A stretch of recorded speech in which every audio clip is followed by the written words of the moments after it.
আসসালামু আলাইকুম।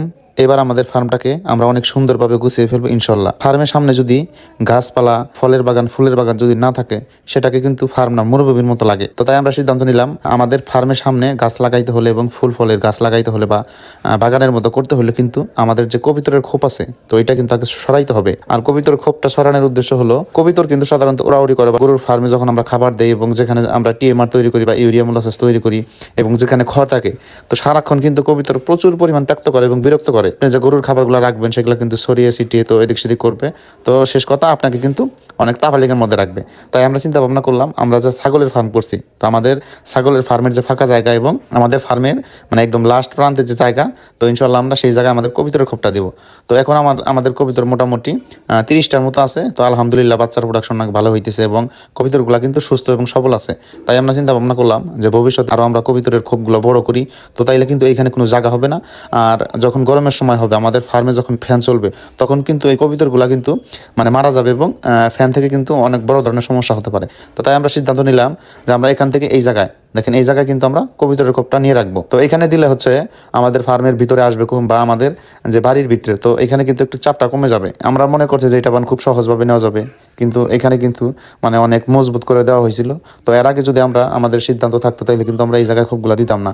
তো আমরা কিন্তু দেখেন, এই খোপটা কিন্তু মানে আমরা প্রায় 15,000 টাকা খরচ করে কিন্তু খোপটা তৈরি করছিলাম। যাই হোক, এখানে কিন্তু মোটামুটি 16 থেকে 18 জোড়ার মতো কবিতর রাখা যাবে। তো দেখেন, এখানে কিন্তু আমাদের এলাকার যত ভাই ব্রাদার বা চাচা আছে, তারা কিন্তু আমাদেরকে হেল্প করছে, কারণ যেহেতু এটা অনেক ভারী এবং অনেক কাঠ দেওয়া। তো আপনারা কিন্তু হয়তো কবিতরের খোপ যখন তৈরি করছে, তখন কিন্তু ভিডিও দেওয়া আছে, চাইলে সেখান থেকে কিন্তু কবিতর খোপটা কিভাবে তৈরি করছে সেটা কিন্তু দেখতে পারবেন। আমরা হচ্ছে আগের দিন সন্ধ্যাবেলায় কবিতর খোপ আটকে দিছি এবং কবিতর কিন্তু এই খোপের ভিতরে ছিল। তো আমরা মনে করছি যে সকালবেলায় যদি এখানে আমরা আগে আনতে পারি, ফার্মের কাজ কিন্তু টোটালি বন্ধ। অর্থাৎ শুধু আমরা দানাদার খাবারটা দিছি, অন্য কিন্তু কোনো খাবার দিই নাই, কারণ যেহেতু সকাল 8 থেকে 9টা বাজে। তো আমরা আগে কবিতরের খোপটা এই জায়গায় আগে আনবো। তারপর আমরা চিন্তা ভাবনা করলাম যে হ্যাঁ, এই জায়গায় না ছেড়ে দিলে হয়তো কবিতর আর কোনো জায়গায় যাবে না বা করবে না। কিন্তু দেখেন, প্রতিদিন যে জায়গায় থাকে ঠিক ওই জায়গায় কিন্তু চলে গেছে। তো আজকে কিন্তু সন্ধ্যার পরে আমরা দেখবো যে হ্যাঁ, কবিতরের খোপগুলা কি যায় না, বা আমরা কিন্তু একটা টেনশনের মধ্যে ছিলাম আর কি। আমাদের ফার্মে ঢোকার আগে, আমাদের ফার্মে প্রবেশ করার আগে যে খালি জায়গা ছিল, তো এই জায়গায় কিন্তু আমরা মাটি দিয়ে ভরাট করছি। মাটি দিয়ে ভরাট করার উদ্দেশ্য হলো, আমরা এই জায়গায় কিন্তু ঘাস লাগাবো।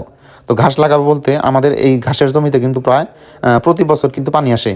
হয়তো প্রতি বছর না আসলেও কিন্তু 2-1 বছর পর পর পানি আসে, যেন আমাদের এইখানে যেন আমরা পর্যাপ্ত পরিমাণ কাটিং রাখতে পারি এবং আমরা যেন এখান থেকে কিছু ঘাসও সংগ্রহ করতে পারি, যাতে বর্ষার সময় আমাদের ঘাসগুলো নষ্ট হইলে এই জায়গা থেকে যেন আমরা কাটিংগুলো সংগ্রহ করে ঘাসের জমিতে লাগাতে পারি, যাতে আমাদের বাইরে থেকে কাটিং না কিনতে হয়। তো যদি আপনি 10 বিঘা জায়গার মধ্যে ঘাস লাগান, যদি আপনার বড় প্রজেক্ট থাকে, তাইলে কিন্তু মোটামুটি 1 থেকে 1.5 লক্ষ টাকার কাটিং লাগবে। তো এখানে কিন্তু আমাদের মানে মাটি দিয়ে ভরাট করা ছিল, কিন্তু গতবার বৃষ্টির কারণে কিন্তু মানে প্রচুর পরিমাণ জায়গা কিন্তু ধসে গেছে। তো যার কারণে এই বছর আমরা কাটিংগুলো রাখতে পারি নাই। ইনশাল্লাহ আমরা এই জায়গায় আমরা এই বছর কাটিং রাখবো। এর পাশাপাশি কিন্তু এখানে কিছু ঘাস হলে গরুগুলোকে নিয়মিত ঘাস খাওয়াতে পারবো এবং এখান থেকে কিছুটা হলে কাটিং বিক্রি করতে পারবো। তো ধন্যবাদ সবাইকে, সবাই ভালো থাকবেন, আমাদের জন্য দোয়া করবেন। আল্লাহ তাআলা যেন আমাদের মনের আশা পূর্ণ করে। আপনাদের জন্য দোয়া রইল। আসসালামু আলাইকুম।